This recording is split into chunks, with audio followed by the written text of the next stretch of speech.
जय हिंद दोस्तों, मैं रंस अग्रवाल, बिहार पुलिस फॉरेस्ट। आप सबका हमारे चैनल पे बहुत बहुत स्वागत है। दोस्तों, आज मेरा बिहार पुलिस का सेट नंबर 4 होगा, तो चलिए शुरू करते हैं हम। आज का मेरा फर्स्ट क्वेश्चन है, लोकसभा को भंग कर सकता है। लोकसभा को कौन भंग कर सकता है? तो लोकसभा को राष्ट्रपति भंग कर सकते। तो मेरा आंसर क्या हो जाएगा? राष्ट्रपति। लोकसभा कौन भंग कर सकता है? तो राष्ट्रपति। राष्ट्रपति राष्ट्रपति भारतीय संविधान के अनुच्छेद 85 के बी के तहत लोकसभा को भंग कर सकते हैं। केंद्रीय मंत्रिपरिषद के मुखिया यानी प्रधानमंत्री के सलाह पर राष्ट्रपति लोकसभा को भंग करते हैं। अगर हम बात करें भारतीय संविधान के किस अनुच्छेद में लोकसभा का जिक्र किया गया है, तो उसका फॉर्मूला है सरला। क्या? सरला। स से संसद 79, र से राज्यसभा 80 और ल से लोकसभा 81। मतलब भारतीय संविधान के अनुच्छेद 79 में संसद का जिक्र किया गया है, र से राज्यसभा यानी अनुच्छेद 80 में राज्यसभा का जिक्र किया गया है, अनुच्छेद 81 में लोकसभा का जिक्र किया गया है। ठीक है। अच्छा, ये राष्ट्रपति महोदय ही लोकसभा से दो आदमी को एंग्लो इंडियन के रूप में चयनित करते हैं, चुनते हैं। ठीक है। अच्छा, प्रेजेंट का बात करें तो हमारे राष्ट्रपति द्रौपदी मुर्मू जी हैं, प्रधानमंत्री आदरणीय श्री नरेंद्र दामोदर दास मोदी जी हैं, और लोकसभा अध्यक्ष हमारा लोकसभा अध्यक्ष ओम बिरला जी हैं। ठीक है ना।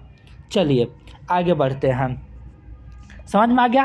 तो लोकसभा कौन भंग कर सकता है? राष्ट्रपति। देखिए, एक सवाल में इतने सारे क्वेश्चन को बताए, तो इसलिए आप सब हमारे चैनल को लाइक, शेयर और सब्सक्राइब कर दीजिए। हम वादा करते हैं आप सब हमारे चैनल से 1 महीना के लिए जुड़ जाइए। देखिए आपका जीके, जीएस, करंट अफेयर्स कितना बूस्ट हो जाता है। और हम वही क्वेश्चन को इसमें डालेंगे जो एग्जाम ऑफ व्यू से बहुत इंपॉर्टेंट हो। जैसे कि आज का क्वेश्चन है पूरा प्रीवियस ईयर है बिहार पुलिस का। ठीक है। बिहार पुलिस का मध्य निषेध जो 16 तारीख 10 महीने 2022 में जो एग्जाम हुआ था, उसी का ये क्वेश्चन है। ठीक है। चलिए आगे बढ़ते हैं हम। मेरा सेकेंड क्वेश्चन है, कोडरमा अभ्रक उत्पादक केंद्र कोडरमा भारत के किस राज्य में स्थित है? तो कोडरमा ये झारखंड राज्य में है। कहाँ है? झारखंड में। तो इसका आंसर क्या हो जाएगा? झारखंड।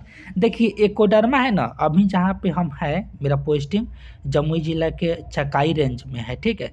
तो यहाँ से कोडरमा बहुत ही नज़दीक है। लगभग हम तो इससे तो गए नहीं हैं, लेकिन यहाँ से नज़दीक में ही पड़ता है कोडरमा। ठीक है।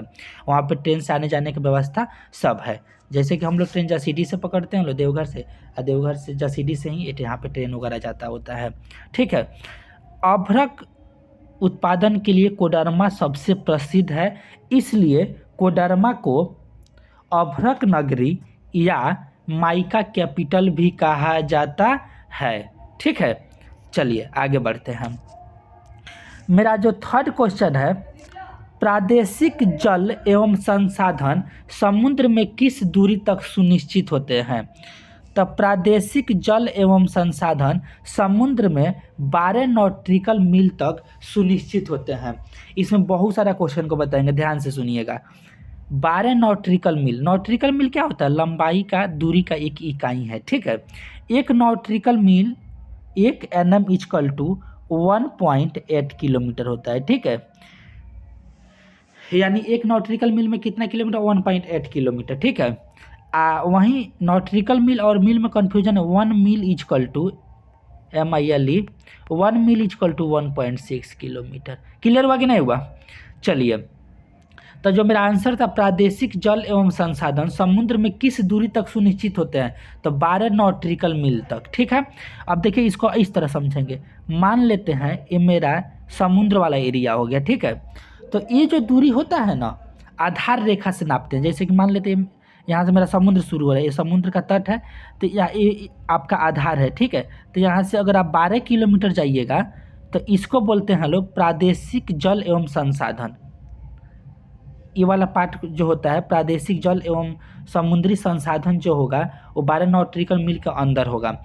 इससे थोड़ा सा और 12 किलोमीटर आ जाइएगा, यानी 24 किलोमीटर तक का एरिया जो होता है वो संलग्न क्षेत्र होता है। संलग्न क्षेत्र में अगर मान लेते कोई दूसरा देश का नाविक वगैरह इसमें आता है तो उसको वीज़ा लेकर आना पड़ेगा। दूसरी बात, इसमें सीमा शुल्क वगैरह वसूला जाता है, ठीक है। किस में? संलग्न क्षेत्र में। तो मतलब संलग्न क्षेत्र कहाँ से कहाँ तक होगा? 12 नॉटिकल मील से 24 नॉटिकल मील। क्लियर हुआ कि नहीं हुआ? समझ में आ रहा है ना?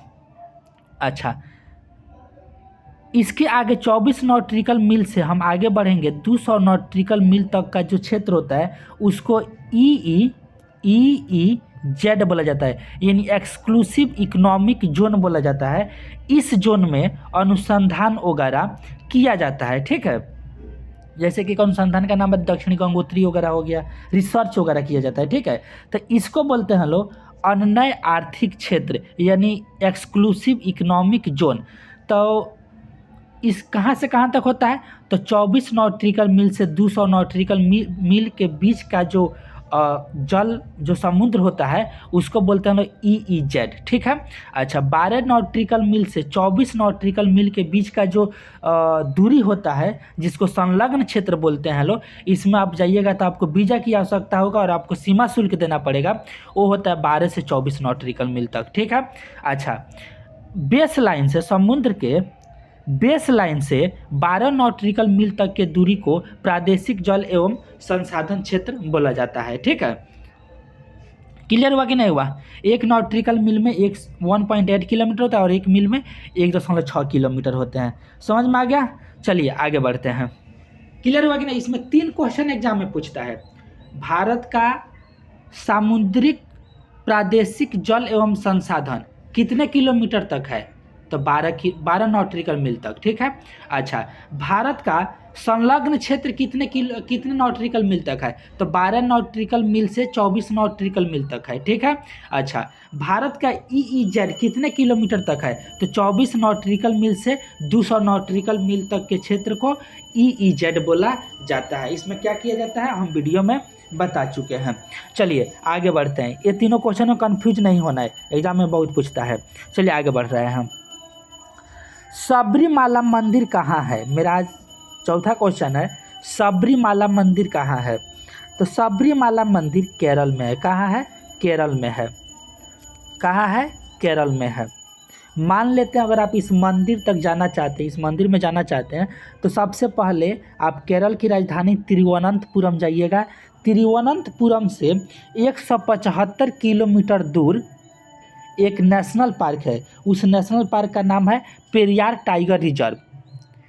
इसी पेरियार टाइगर रिजर्व के पहाड़ियों पर यह सबरीमाला मंदिर है। समझ में आ गया? लोकेशन पता चला? सबसे पहले सबरीमाला मंदिर कहाँ है? केरल में है। अगर यहाँ पे आप जाना चाहेंगे तो कैसे जाइएगा? तो सबसे पहले आप तिरुवनंतपुरम जाइए, ठीक है। तिरुवनंतपुरम से 175 किलोमीटर दूर ये आपका पार्क है, यानी टाइगर रिजर्व है, पेरियार टाइगर रिजर्व। इसी के पहाड़ी पर सबरीमाला मंदिर है, ठीक है। अच्छा, ऐसा माना जाता है कि भगवान जो अयप्पा थे ना, वो एक राक्षसी थी, उसका नाम था महिषी। उसी का वध करके इसी मंदिर में पूजा पाठ ध्यान मग्न करने के लिए इस मंदिर में एक बार गए हुए थे, ठीक है। क्लियर हुआ कि नहीं हुआ? चलिए आगे बढ़ते हैं। समझ में आ गया ना? इतना अच्छा से बता रहे हैं तो आप सब हमारे चैनल को लाइक शेयर और सब्सक्राइब जरूर करें, शेयर जरूर करें, ताकि ज़्यादा से ज़्यादा लोग जुड़े। आज ही कुछ लोगों का कमेंट आया था, सर आप ऑनलाइन भी आइए, क्या बोलते हैं, लाइव भी आइए। तो लाइव में तो इस तरह हम क्वेश्चन पढ़ेंगे, समझाएंगे, बताएंगे, वो आएंगे बहुत जल्दी। थोड़ा सा और ज़्यादा लोगों को हो जाने दीजिए, ठीक है। चलिए, तो आप सब की हमें सपोर्ट की आवश्यकता है। हमें नहीं लगता इतना बेहतर अच्छा से एक एक पॉइंट को क्लियर करते हुए पढ़ने वाले तो बहुत होंगे, लेकिन हम भी उसमें से एक हैं। तो चलिए आगे बढ़ते हैं। मेरा क्वेश्चन है 5 नंबर, रूस में ड्यूमा क्या है? तो ड्यूमा रूस का संसद का नाम है। क्या है? रूस के संसद का नाम क्या है? ड्यूमा है। क्या है? ड्यूमा है। तो इस ड्यूमा का जो रूस का जो संसद था उसका निर्माण जार निकोलस द्वितीय के द्वारा 1917 में किया गया था। कब किया गया था? 1917 में जार निकोलस द्वितीय के द्वारा ड्यूमा का निर्माण किया गया था। और ये जो ड्यूमा है ये बनना कब प्रारंभ हुआ? तो 1906 में। कब बनना प्रारंभ हुआ? 1906 में। ठीक है ना। तो ये क्वेश्चन पूछा हुआ है तो थोड़ा सा इसके बारे में अच्छे से जान लेते हैं लोग। रूस में ड्यूमा का अर्थ क्या होता है? संसद। इसका निर्माण किसने कराया था? तो वहाँ के तत्कालीन राजा जार निकोलस द्वितीय ने 1917 में कराए थे। कब इसका शिलान्यास किया गया था? तो 1906 में। रूस में जार का अर्थ क्या होता है? जार का अर्थ राजा होता है। समझ में आ गया ना। चलिए आगे बढ़ते हैं। मेरा 6 नंबर क्वेश्चन है, राष्ट्रीय मतदाता दिवस कब मनाया जाता है? राष्ट्रीय national election day, sorry national voters day. कब? नेशनल वोटर्स डे कब मनाया जाता है? तो नेशनल वोटर्स डे 25 जनवरी को मनाया जाता है। कब मनाया जाता है? 25 जनवरी को। क्योंकि इलेक्शन कमीशन निर्वाचन आयोग की स्थापना 25 जनवरी 1950 को होती है। क्लियर हुआ कि नहीं हुआ? राष्ट्रीय मतदाता दिवस 25 जनवरी को मनाया जाता है। काहे मनाया जाता है? क्योंकि 25 जनवरी 1950 को ही निर्वाचन आयोग की स्थापना हुई थी। ठीक है। लेकिन ये जो मतदाता दिवस है 25 जनवरी को 1950 से ही नहीं मनाया जाता है, इसको 2011 से मनाया जाता है। 2011 से प्रत्येक 25 जनवरी को मतदाता दिवस मनाया जा रहा है। क्लियर हुआ कि नहीं हुआ? अगर हम इसके अदर ऑप्शन को देखते हैं 10 दिसंबर, तो 10 दिसंबर क्या मनाया जाता है? मानव अधिकार दिवस, ह्यूमन राइट डे, मानव अधिकार दिवस। ठीक है। 8 सितंबर को क्या मनाया जाता है? साक्षरता दिवस, साक्षरता वर्ल्ड लिटरेसी डे, साक्षरता दिवस। ठीक है। 8 मार्च को क्या मनाया जाता है? तो 8 मार्च को विश्व महिला अंतर्राष्ट्रीय महिला इंटरनेशनल वुमेन डे मनाया जाता है। अंतर्राष्ट्रीय महिला दिवस कब मनाया जाता है? 8 मार्च को मनाया जाता है। ठीक है ना। देखिए इतना अच्छा से बता रहे हैं तो प्लीज़ हमारे चैनल को लाइक शेयर और सब्सक्राइब जरूर करें। ज़्यादा से ज़्यादा लोगों को जो बिहार पुलिस का तैयारी कर रहे हैं, बिहार एसएससी का तैयारी कर रहे हैं, हमारे चैनल से आप सब जुड़ जाइए लोग। ठीक है। हम जरूर आप लोग को सक्सेस बना देंगे। चलिए आगे बढ़ते हैं। पूर्व योजना आयोग अब कहलाता है, पूर्व योजना आयोग अब नीति आयोग कहलाता है। क्या कहलाता है? नीति आयोग। क्या कहलाता है? नीति आयोग। तो सबसे पहले हम जानेंगे ये नीति आयोग था, इसकी स्थापना 1 जनवरी 2015 को आदरणीय प्रधानमंत्री मोदी जी के द्वारा किया जाता है। नीति आयोग की स्थापना कब होती है? 1 जनवरी 2015 को होती है। ठीक है। अच्छा, इसके अध्यक्ष का बात करें, नीति आयोग के पहले अध्यक्ष थे उस समय प्रधानमंत्री कौन थे? 2015 में मोदी जी।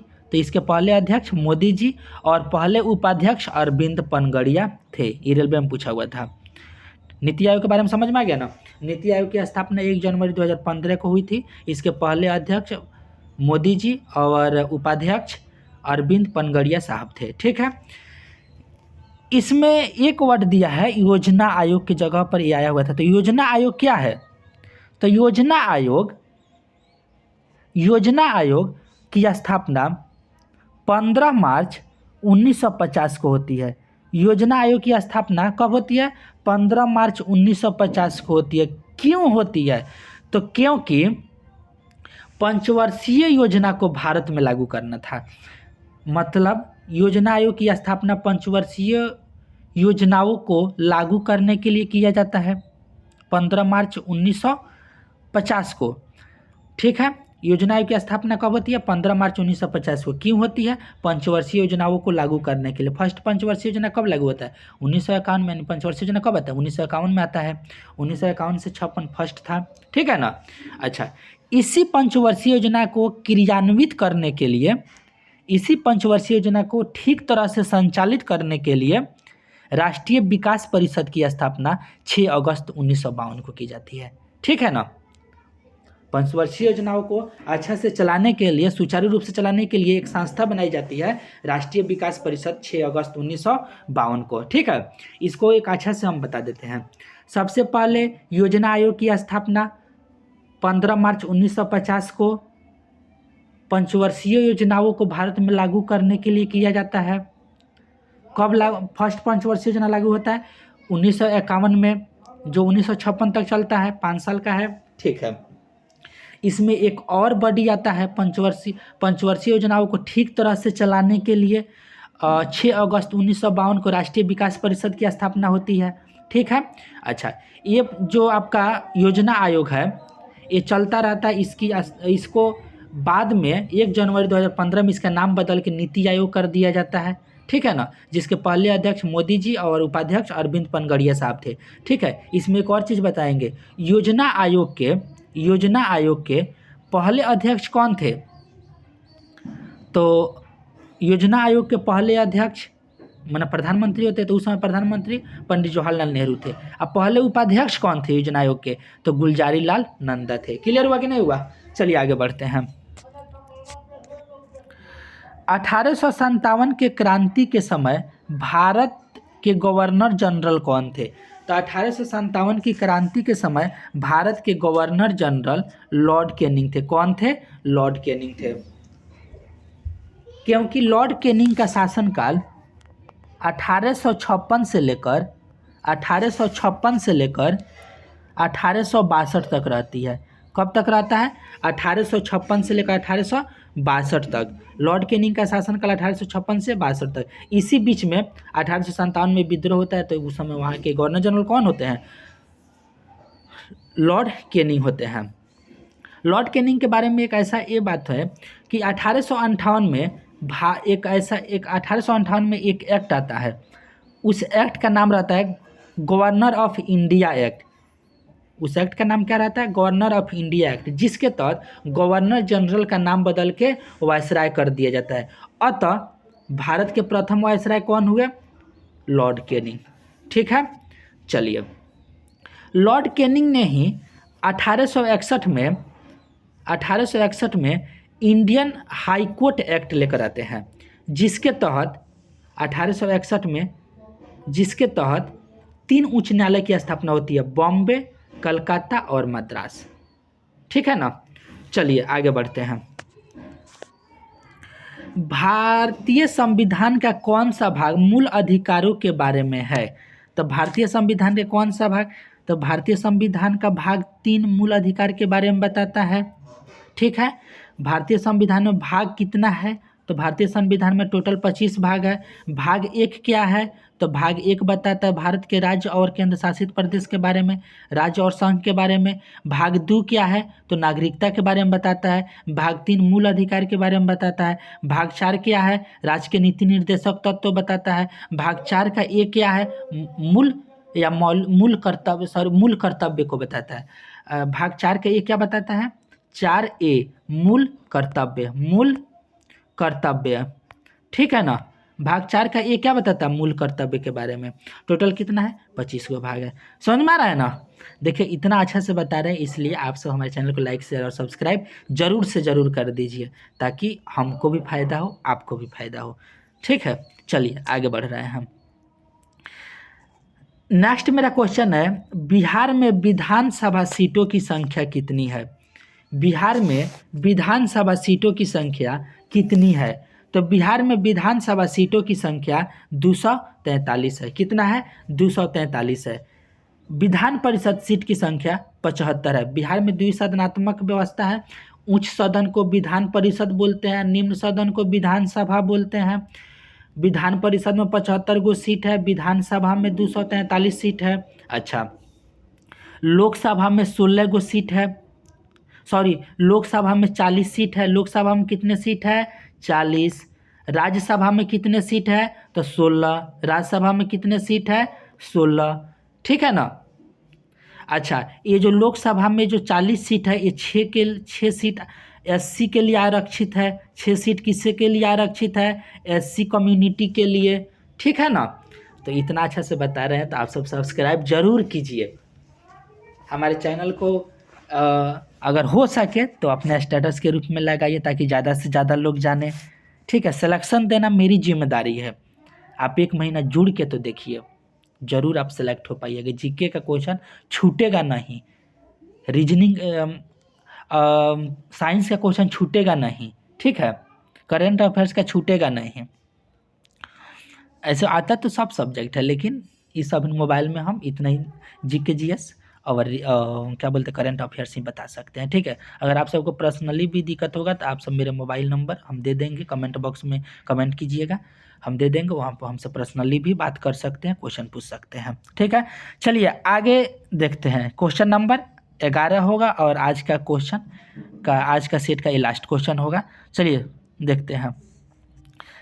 क्वेश्चन है मेरा, निम्नलिखित में से किस राज्य में वर्ष 2011 में साक्षरता दर देश में सबसे कम थी? यानी 2011 की जनगणना के अनुसार भारत का वो सबसे कम साक्षरता वाला राज्य कौन सा है? तो सबसे कम साक्षरता वाला राज्य बिहार है। कौन है?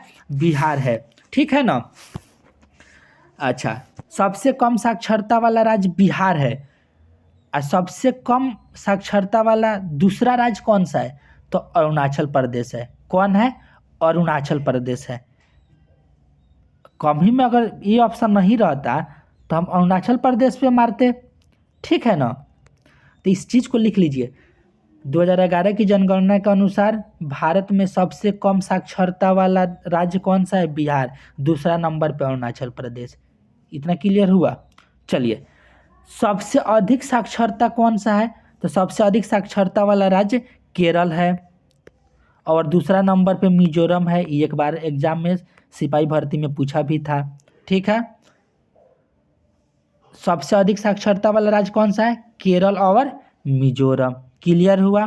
इस चीज को लिख लीजिए, आगे और बता रहे हैं हम। अच्छा, ये तो राज्य का हो गया। ठीक है, अच्छा, सबसे अधिक पुरुष साक्षरता वाला राज्य कौन सा है? तो सबसे अधिक पुरुष साक्षरता वाला राज्य केरल और मिजोरम ही है, सेम है। ठीक है, सबसे कम पुरुष साक्षरता वाला राज्य कौन सा है? तो बिहार और अरुणाचल प्रदेश है। देखिए, अभी हम बात कर रहे हैं सबसे भारत 2011 की जनगणना के अनुसार भारत में सबसे अधिक पुरुष साक्षरता वाला राज्य कौन सा है? तो केरल और दूसरा नंबर पे कौन है? मिजोरम है। सबसे कम पुरुष साक्षरता वाला राज्य कौन सा है? तो बिहार और अरुणाचल प्रदेश। ठीक है, अच्छा, सबसे अधिक महिला साक्षरता वाला राज्य कौन सा है? केरल और मिजोरम है। सबसे कम महिला साक्षरता वाला राज्य कौन सा है? बिहार और दूसरा नंबर पे राजस्थान आता है। ठीक है, तो ये तो हो गया पुरुष महिला का। अच्छा, सर्वाधिक साक्षरता वाला केंद्र शासित प्रदेश कौन सा है? तो केंद्र शासित प्रदेश पूछेगा ना तो आप मार दीजिएगा लक्षद्वीप। कौन है? लक्षद्वीप। यहाँ की साक्षरता है 91%, 91%। और सबसे कम साक्षरता वाला केंद्र शासित प्रदेश कौन सा है? तो दादर और नगर हवेली। दादर एवं नगर हवेली। ठीक है, मात्र 76%। तो केंद्र शासित प्रदेश में बात करें, सबसे अधिक साक्षरता वाला केंद्र शासित प्रदेश तो लक्षद्वीप। सबसे कम साक्षरता वाला केंद्र शासित प्रदेश दादर और नगर हवेली। ठीक है, अच्छा, एक और इसमें क्वेश्चन पूछता है, स्त्री एवं पुरुष साक्षरता में सबसे अधिक अंतर भारत के किस राज्य में है? तो राजस्थान में है। ठीक है, स्त्री यहाँ पे 52% साक्षर है और पुरुष 79% साक्षर है। ठीक है, साक्षरता से इतना सारा क्वेश्चन बन गया। अच्छा, तो इसमें साक्षरता दर का मतलब क्या होता है? साक्षरता दर का मतलब होता है साक्षर की संख्या बटे 7 वर्ष से अधिक आयु वाली जनसंख्या के अनुपात को साक्षरता दर कहते हैं। मतलब किसी देश में साक्षर की संख्या तथा उसी देश में 7 वर्ष से अधिक आयु वाले जनसंख्या के अनुपात को साक्षरता दर कहते हैं। अब परसेंटेज निकालना होगा तो 100 से गुना कर दीजिएगा। ठीक है, अच्छा, एक और क्वेश्चन पूछता है, 2011 की जो जनगणना हुई थी उसमें भारत की साक्षरता दर कितनी प्रतिशत थी? तो 73%। और 2001 में जो जनगणना हुई थी उस समय भारत की साक्षरता दर कितनी थी? मात्र 64.8%। ठीक है, मतलब ये कि 2001 से 2011 में जो साक्षरता दर है वो बढ़ी है। ठीक है, तो इतना अच्छा से हम क्लियर कर दिए। तो इसलिए आप सब हमारे चैनल को लाइक शेयर और सब्सक्राइब ज़रूर से ज़रूर कर दीजिएगा। Okay, thank you. जय हिंद, जय भारत, भारत माता की जय।